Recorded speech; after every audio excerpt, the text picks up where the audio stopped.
بسم اللہ الرحمن الرحیم۔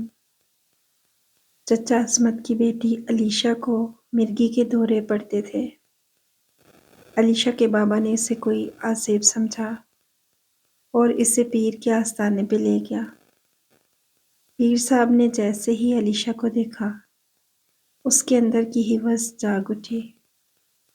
اس نے کہا کہ اسے کال کوٹڑی میں دم کرنا پڑے گا۔ وہ علیشہ کو وہاں لے گیا اور پھر ماسٹر ذوالفقار دنیا پور کے ایک شہر میں پڑھاتے تھے، لیکن ان کا تبادلہ ضلع بہاولپور کے ایک گاؤں میں ہوا۔ یہ گاؤں شہر سے تقریباً 40 کلومیٹر کے فاصلے پر تھا، مگر ماسٹر صاحب کو کوئی مسئلہ نہیں تھا، وہ خوش تھے۔ ان کے والد صاحب نے جب یہ سنا تو کہا، بیٹا، لوگوں کی یہی کوشش ہوتی ہے کہ وہ اپنا تبادلہ شہر میں کروائیں، اور تم اپنے گھر سے دور جانے کی کوشش میں ہو۔ آنے جانے میں بھی مسئلہ ہوگا۔ کیا تم دماغی طور پر ایسے علاقے میں جانے کے لیے تیار ہو؟ ماسٹر ذوالفقار نے اپنے باپ سے کہا کہ شہر میں بچوں کو کافی سپورٹ حاصل ہوتی ہے، تعلیم کا معیار کافی بہتر ہے۔ کچھ رہی سہی کسر ٹیوشنز اور اکیڈمیوں سے ہو جاتی ہے، جبکہ میں نے بھی گاؤں میں پڑھا ہے۔ میرے دوست نے مجھے بتایا ہے کہ گاؤں میں بچوں کی تعلیم کے کافی ایشوز ہوتے ہیں۔ میری یہ خواہش تھی کہ میں گاؤں چلا جاؤں اور پوری کوشش کروں کہ وہاں کے تعلیمی معیار کو بہتر بنا سکوں۔ اگر آپ مجھے اجازت دیں تو میں وہاں چلا جاؤں گا، لیکن اگر آپ کی اس میں رضامندی شامل نہیں تو پھر میں آپ سے دور نہیں جا سکتا۔ میں روز گھر آنے کی کوشش کروں گا، لیکن فاصلہ زیادہ ہے تو ہو سکتا ہے مجھے وہاں رہائش رکھنی پڑ جائے۔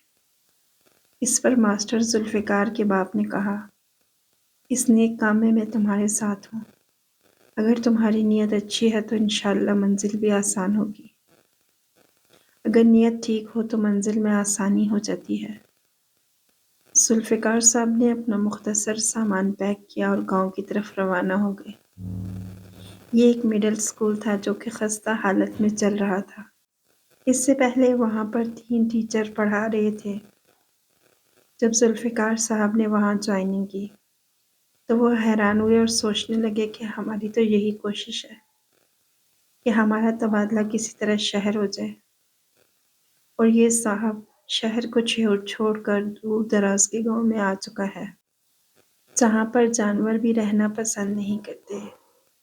گاؤں کے لوگ سہمے ہوئے تھے، ان کے بچے بھی اپنے بڑوں کو دیکھتے ہوئے غلامی کی زنجیر میں بندھے ہوئے تھے۔ اس گاؤں کا ایک وڈیرا تھا جس کا نام چودھری عابد حسین تھا۔ گاؤں پر اس کا راج تھا، بلکہ پورے علاقے میں اس کا راج تھا، جس میں چھوٹے بڑے 3250 گاؤں آتے تھے۔ کئی بار ایم پی بھی بن چکا تھا، لیکن اس بار الیکشن ہار گیا۔ بڑا ظالم شخص تھا، لوگ اکثر اس کے بارے میں جانتے تھے، لیکن اس کے خلاف کوئی زبان کھولنے کے لیے تیار نہیں تھا۔ وہ جانتے تھے کہ اس کا انجام کیا ہوگا۔ چودھری عابد حسین کا ایک پیر تھا۔ ویسے تو وہ آپس میں دوست تھے، لیکن چودھری اسے اپنا پیر و مرشد مانتا تھا۔ اس کا نام حاکم سلیم علی تھا۔ دور دور سے لوگ اس کے پاس آتے تھے، کوئی بیماری کی شفا پانے کے لیے آتا تو کوئی اپنی مرادیں پوری کرنے کے لیے۔ لیکن یہ ایک حقیقت تھی کہ حاکم سلیم علی ایک جیلی انسان تھا۔ وہ جیسے ظاہر کرتا تھا ویسا نہیں تھا۔ صرف لوگوں کو دھوکہ دینے کے لیے اس نے جھوٹی کرامات کا سہارا لیا، اور سادہ لوگ یہی سمجھتے تھے کہ یہ کوئی پہنچی ہوئی ہستی ہے۔ لوگ اس کے قدموں میں گر جاتے اور اس کی قدم بوسی کرتے۔ ان کے دلوں میں پیر حاکم سلیم علی کے لیے بہت احترام تھا، مگر ایک پڑھا لکھا اور باشعور انسان اچھے طریقے سے اس بات کو جان سکتا تھا کہ یہ جیلی پیر ہے۔ اس نے لوگوں کے دلوں پر قبضہ کر رکھا تھا۔ نہ تو اس کے پاس کسی قسم کی کوئی کرامت تھی اور نہ ہی وہ کوئی نیک شخص تھا۔ کبھی کسی نے اسے مسجد میں نماز ادا کرتے ہوئے نہیں دیکھا تھا، لیکن اس کے باوجود لوگ اس کے احترام میں جھک جاتے تھے۔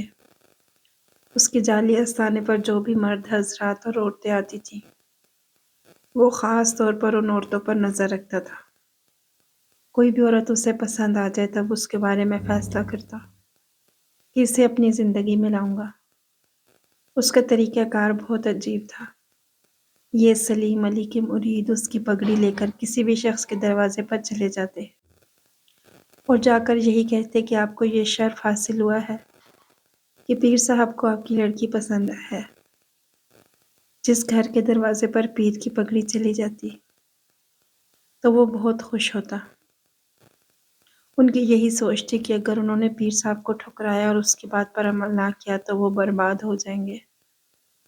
مجبوراً یا خوشی سے وہ اپنی بہن بیٹی کی شادی پیر صاحب کے ساتھ کر دیتے اور انہیں اس بات پر فخر ہوتا تھا کہ وہ پیر حاکم سلیم کے رشتہ دار بن چکے ہیں۔ یہ ایسی جاہلانہ رسم تھی جس کے بارے میں گاؤں والوں کو کوئی بھی نہ بتا سکا کہ یہ غلط ہے، آپ لوگ ٹھیک نہیں کر رہے، نہ ہی کوئی انہیں یہ بتا سکا کہ پیر کی نیت خراب ہے۔ وہ شخص ایسا بالکل بھی نہیں جیسا کہ آپ کو نظر آتا ہے۔ اسی طریقہ کار سے وہ کئی شادیاں کر چکا تھا اور پھر کچھ ماہ ان کو اپنے آستانے پہ رکھنے کے بعد وہ انہیں طلاق دے دیتا تھا۔ یہ اس کا جاہلانہ طریقہ کار تھا جس پر کسی کو بھی اعتراض نہیں تھا اور سب یہی سمجھتے تھے کہ یہ ہمارے مرشد ہیں، اس کی اجازت کے بغیر ہم کوئی فیصلہ نہیں کر سکتے۔ گاؤں میں نئے ماسٹر صاحب آئے تھے جن کا نام عرفان تھا۔ یہ ماسٹر ذوالفقار سے کئی سال پہلے یہاں آئے تھے، پھر ایسے غائب ہوئے کہ کسی کو آج تک پتہ نہ چل سکا کہ وہ کہاں گئے۔ آج جمعرات کا دن تھا تو باقی اسکول کے ٹیچرز تیاری کرنے لگے۔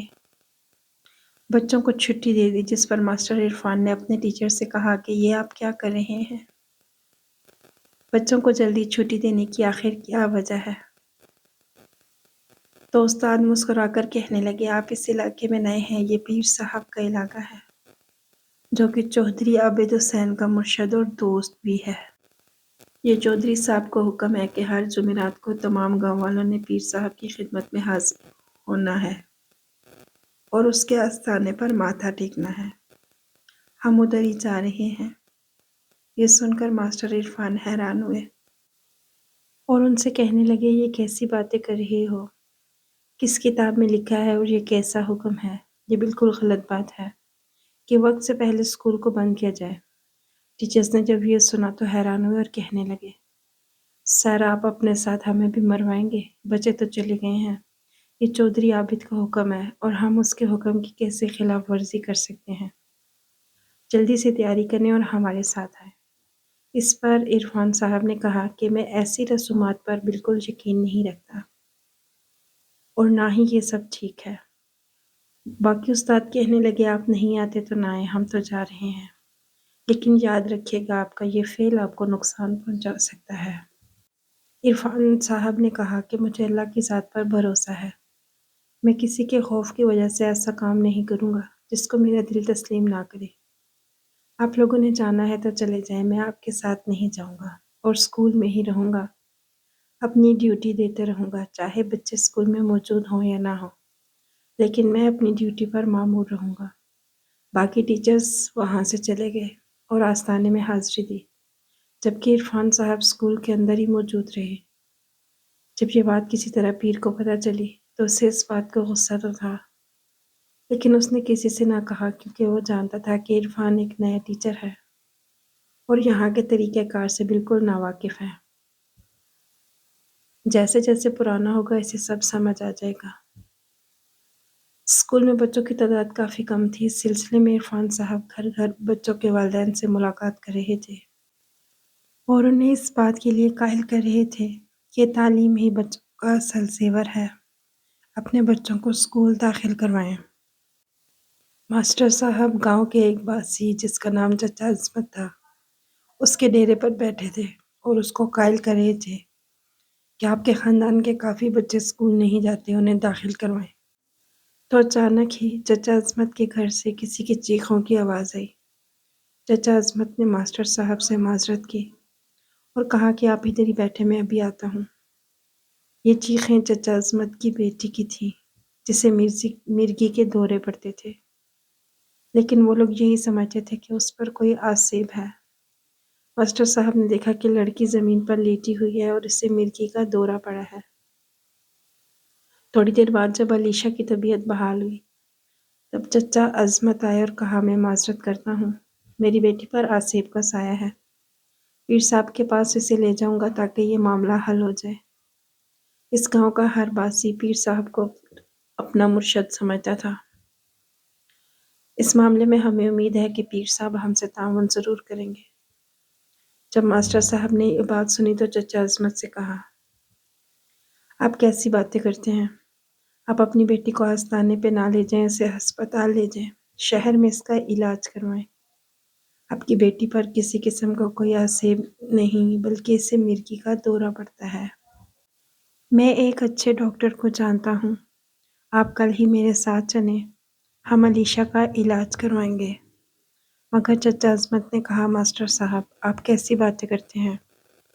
مرشد ہمارے سب کچھ ہیں، ہم اس کی اجازت کے بغیر اپنی بیٹی کا علاج شہر میں کیسے کروا سکتے ہیں؟ حالانکہ گاؤں کے کسی شخص نے کبھی ایسا کام نہیں کیا۔ پیر سلیم علی کے ہاتھ میں شفا ہے، ہماری بیٹی ٹھیک ہو جائے گی۔ ماسٹر عرفان صاحب حیران ہوئے، انہوں نے بہت کوشش کی کہ کسی طرح چچا عظمت کو قائل کر سکیں، لیکن وہ کسی کی بات سننے کو تیار نہیں تھا۔ وہ اپنی بیوی کے ساتھ اپنی بیٹی علیشہ کو پیر صاحب کے آستانے پہ لے گیا۔ پیر صاحب نے جیسے ہی علیشہ کو دیکھا، اس کے اندر کی ہوس جاگ اٹھی۔ اس نے اپنی طرف سے لڑکی پہ دم کیا اور کہا کہ یہ بالکل ٹھیک ہو جائے گی، بس تم اپنی بیٹی کو گھر لے جاؤ، کچھ دیر بعد میرے کچھ لوگ تمہارے دروازے پر آئیں گے، ان کی بات غور سے سننا، جیسا انہوں نے کہا عمل ضرور کرنا، اگر اپنی بیٹی کی سلامتی چاہتے ہو تو۔ چچا عظمت اپنی بیٹی کو لے کر واپس گھر آیا۔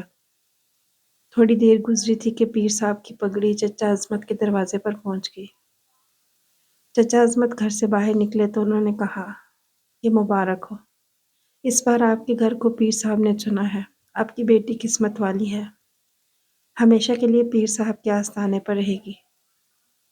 یہ سن کر علیشہ کی جاہل ماں تو بہت خوش ہوئی، لیکن چچا عظمت پریشان ہو گئے۔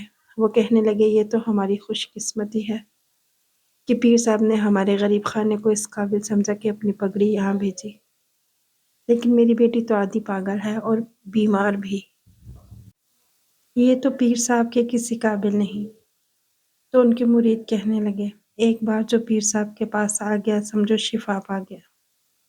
اپنی بیٹی کے بارے میں آپ پریشان مت ہوں اور تیاری کریں اپنی بیٹی کی شادی کے لیے، ہم 2 دن بعد ہی بارات لے کر آ جائیں گے۔ بارات کا طریقہ کار بھی یہی ہوتا تھا کہ پیر صاحب کی پگڑی کو ایک بڑی سی کرسی پر لایا جاتا اور 7 ڈھول بجانے والے اور شہنائیاں بجانے والے ہوتے تھے، جیسے کہ دلہا ساتھ آیا ہے۔ اسکول کے پاس جب ماسٹر عرفان نے دیکھا بہت سارے لوگ ڈھول کی تاپ پر ناچ رہے ہیں، اس نے دیکھا کہ ایک بڑی سی کرسی پر کسی کی پگڑی پڑی ہے۔ ماسٹر عرفان نے اپنے دوست سے پوچھا کہ یہ کیا معاملہ ہے، تو ٹیچر صاحب نے بتایا کہ بھائی، پیر صاحب کی پگڑی جا رہی ہے شاید کسی کے گھر پر، اور پھر یہ لوگ دلہن کو گھر سے لے جائیں گے، وہ پیر صاحب کی بیوی بن جائے گی۔ یہ سن کر ماسٹر صاحب کے رونگٹے کھڑے ہو گئے۔ ماسٹر عرفان اسکول سے باہر آئے اور بارات کے پیچھے جانے لگے۔ وہ یہ دیکھنا چاہ رہے تھے کہ آخر پیر صاحب کی پگڑی کس کے دروازے پر جاتی ہے۔ جب اس نے دیکھا کہ پیر صاحب کی پگڑی تو چچا عظمت کے دروازے پر آ چکی ہے تو اس کی پریشانی میں اضافہ ہوا۔ وہ یہ بات اچھی طرح جانتے تھے، یہ ماسٹر صاحب کے 3 بیٹے تو اسکول میں پڑھتے ہیں اور ایک ہی اس کی بیٹی ہے علیشہ، تو کیا علیشہ کے لیے یہ پگڑی آئی ہے؟ اگر ایسی بات ہے تو یہ بہت بڑا ظلم ہے، وہ بیچاری 15 سال کی بچی ہے اور یہ ظالم شخص اس سے شادی کرنا چاہتا ہے جو کہ پہلے ہی بیمار ہے۔ بارات باہر تھی، وہ لوگ چچا عظمت کا انتظار کر رہے تھے۔ جیسے ہی چچا عظمت باہر آئے تو ماسٹر صاحب نے کہا، یہ کیا کر رہے ہو؟ اپنی بیٹی پر اتنا بڑا ظلم، اسے پیر کے حوالے کر رہے ہو، حالانکہ وہ شخص ظالم ہے۔ عظمت چچا نے کہا، ماسٹر صاحب میں آپ کی بہت عزت کرتا ہوں، آپ گاؤں میں بچوں کو پڑھاتے ہیں، لیکن اگر آپ استاد نہ ہوتے تو میں اسی وقت آپ کا منہ توڑ دیتا۔ آپ ہمیں پریشان نہ کریں اور اپنے کام سے کام رکھیں۔ جیسا میں کر رہا ہوں مجھے کرنے دیں۔ اس گاؤں میں کبھی کسی نے پیر صاحب کی پگڑی واپس نہیں کی، اور اگر کسی کی پگڑی واپس چلی گئی تو اس کا انجام ایسا ہی ہوگا جیسا کہ صدیق کا ہوا تھا۔ اس نے پیر صاحب کی پگڑی کی قدر نہ کی، اسے خالی بھیج دیا۔ تو پھر کیا ہوا شاید آپ نہیں جانتے۔ جب صدیق صاحب کے گھر کو آگ لگا دی گئی اور آج تک یہ پتہ نہ چل سکا کہ سوئی ہوئی حالت میں ان کو آگ کس نے لگائی تھی۔ بیچارے کا پورا خاندان تباہ ہو گیا، اور اب مجھے ایسی باتیں سنا رہے ہیں۔ خدا کا خوف کریں، ہماری جان کے دشمن نہ بنے۔ بہتری اسی میں ہے کہ آپ اسی وقت یہاں سے چلے جائیں، ورنہ آپ بھی خواہ مخواہ مارے جائیں گے۔ یہ سن کر ماسٹر عرفان کو بہت غصہ آیا۔ اس نے چچا عصمت سے تو کسی قسم کی بحث نہ کی، لیکن اب وہ اس لڑکی کے لیے لڑنا چاہتا تھا۔ وہ یہ ظلم نہیں دیکھ سکتا تھا۔ وہ قریبی پولیس اسٹیشن گیا۔ ایک موٹا سا تھانے دار وہاں بیٹھا تھا۔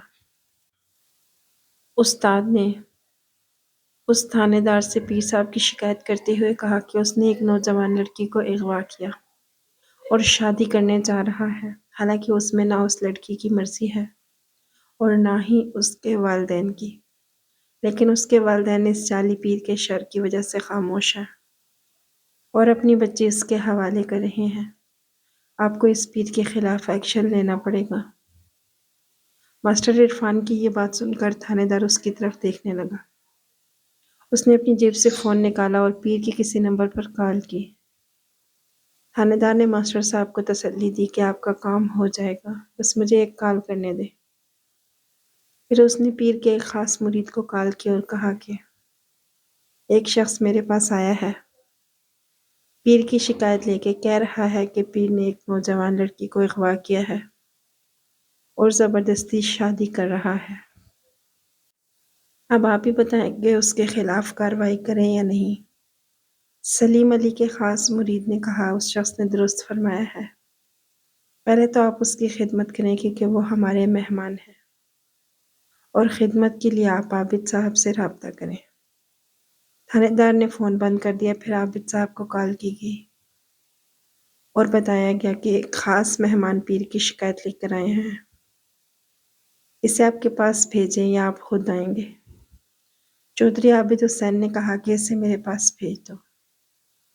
پولیس کے کچھ آدمیوں نے گاڑی سٹارٹ کی، ماسٹر صاحب کو گاڑی میں بٹھایا اور کہا چلیں، ہم بھی دیکھتے ہیں کہ پیر صاحب نے کس لڑکی کو اغوا کیا ہے۔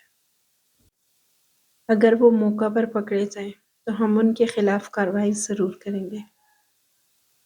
استاد کو اپنی گاڑی میں بٹھا کر سیدھا چودھری عابد حسین کے ڈیرے پر لے گئے۔ استاد صاحب یہ دیکھ کر حیران ہوئے کہ یہ تو میرے ساتھ دھوکہ ہوا ہے۔ چودھری استاد صاحب کے سامنے آیا اور ایک زوردار تھپڑ ماسٹر کو مار کر کہا، تجھ میں بہت چربی ہے، آج میں تیرا بندوبست ضرور کروں گا۔ اگر تجھے کھلا چھوڑ دیا تو سارے گاؤں کو ہمارے خلاف بھڑکا دے گا۔ استاد نے کہا، میرے ساتھ جو بھی سلوک کریں مجھے اس کی پرواہ نہیں، لیکن میں ان غریب بے سہارا لوگوں کا ساتھ ضرور دوں گا۔ میں ظلم کے خلاف لڑتا رہوں گا، میں تم سے نہیں ڈرتا، مجھے کسی چیز سے کوئی خوف نہیں۔ چودھری نے مسکرا کر کہا، ٹھیک ہے، ابھی تمہارا بندوبست کرتے ہیں۔ پھر اس نے بیچارے ماسٹر پر اپنے خون خوار کتے چھوڑ دیے۔ ایک آدمی ان خون خوار کتوں کا مقابلہ کیسے کر سکتا تھا؟ وہ اسے نوچ رہے تھے اور چودھری اس منظر سے محظوظ ہو رہا تھا۔ چودھری کے آدمی بھی ہنس رہے تھے۔ پھر جب وہ بے ہوش ہو گیا تب اس کا گلا گھونٹ کر مار دیا گیا اور اسے اندھے کنویں میں ڈال دیا گیا۔ چودھری نے مونچھوں کو تاؤ دیتے ہوئے کہا، اب کوئی خود ہی مرنا چاہے تو ہم کیا کر سکتے ہیں۔ اس کے بعد ماسٹر عرفان اچانک غائب ہو گئے، لیکن اکثر لوگوں کو اس بات کا اندازہ تھا کہ اسے کس نے غائب کیا ہے۔ ماسٹر عرفان کے گھر والے بہت پریشان تھے، خاص کر اس کے بھائی اور دوست گاؤں آئے، ہر کسی سے پتہ کیا، لیکن کسی نے ماسٹر کے بارے میں کچھ نہ بتایا، حالانکہ گاؤں کی اکثریت جانتی تھی کہ ماسٹر کے ساتھ کیا ہوا، مگر کوئی بھی شخص اس کے خلاف زبان کھولنے کو تیار نہیں تھا۔ چچا عصمت گھر میں بیٹھے رو رہے تھے، اس کی بیوی اسے چپ کرا رہی تھی، لیکن وہ یہی کہہ رہے تھے کہ آج مجھے رونے دے، میں تھک چکا ہوں۔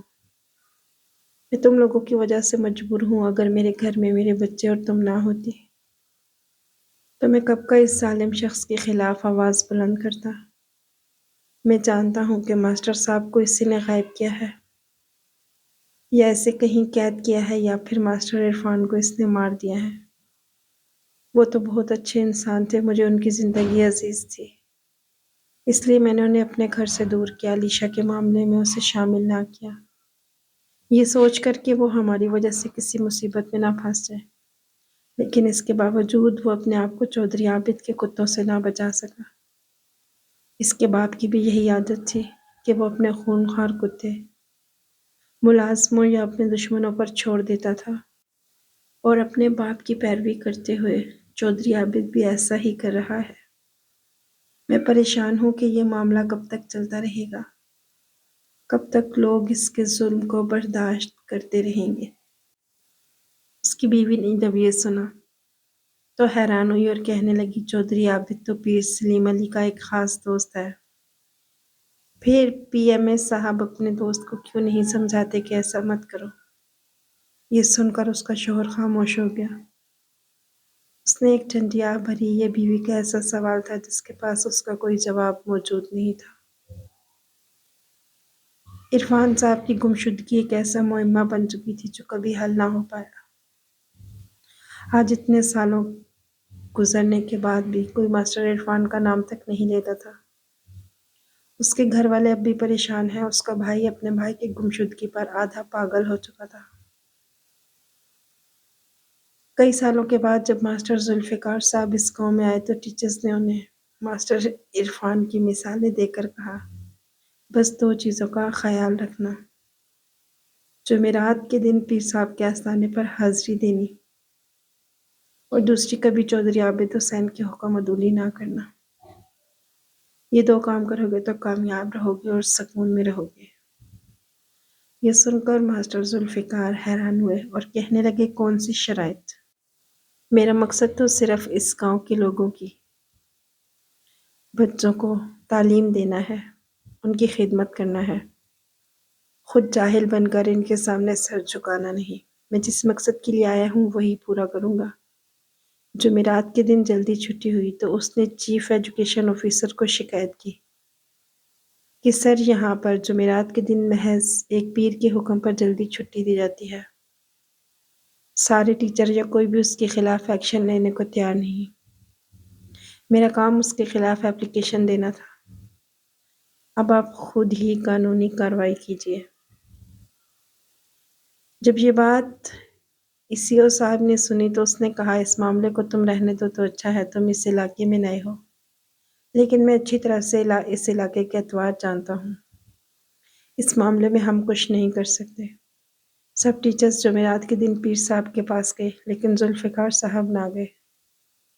تب پیر صاحب نے اپنے دوست عابد حسین کو فون کیا اور ماسٹر کی شکایت کی کہ تیرا ایک ماسٹر میرے آستانے پر نہیں آیا۔ چودھری عابد حسین کو پہلے ہی ماسٹر پر بہت غصہ تھا۔ اسے پہلے ہی یہ اندازہ ہو چکا تھا کہ ماسٹر ہمارے خلاف سی او کو شکایت لگانے گیا تھا۔ اس نے ماسٹر ذوالفقار کے نام ایک پیغام بھجوایا کہ شام کے وقت تم میرے بچوں کو ٹیوشن پڑھاؤ گے، جس پر ماسٹر نے انکار کیا کہ مجھے واپس گھر بھی جانا ہوتا ہے، میں ایسا کچھ نہیں کر سکتا، اور یہ بھی کہا کہ اسکول میں جو پڑھائی ہم کرواتے ہیں اس کے بعد کسی بچے کو ٹیوشن کی ضرورت نہیں رہتی، کیونکہ ہم لگن اور محنت کے ساتھ اس اسکول میں بچوں کو پڑھا رہے ہیں۔ چودھری کے بچے شہر میں پڑھتے تھے اور ٹیوشن کے لیے وہ ماسٹر پر زور دے رہا تھا۔ ماسٹر ذوالفقار کی یہی ڈیمانڈ تھی کہ آپ اپنے بچوں کو شہر کی بجائے ہمارے اسکول میں ہی داخل کروائیں تو بچوں میں کافی بہتری آئے گی۔ چودھری کو اس بات کا غصہ تھا، یہ ایک بہانہ تھا۔ وہ جانتا تھا کہ کسی صورت ماسٹر میرے بچوں کو ٹیوشن نہیں پڑھائے گا، لہٰذا اس کے خلاف ایکشن لینے سے پہلے میرے پاس کوئی مضبوط بہانہ ہونا چاہیے۔ اس نے اپنے بندے اسکول میں بھیجے، اسکول میں پڑھائی جاری تھی۔ وہ تمام طالب علموں کے سامنے ہی ماسٹر ذوالفقار کو تشدد کا نشانہ بناتے ہوئے وہاں سے لے گئے۔ اسکول کے تمام ٹیچر اور بچے سہمے ہوئے تھے۔ ان غنڈوں کے خلاف کوئی بھی آواز بلند نہ کر سکا۔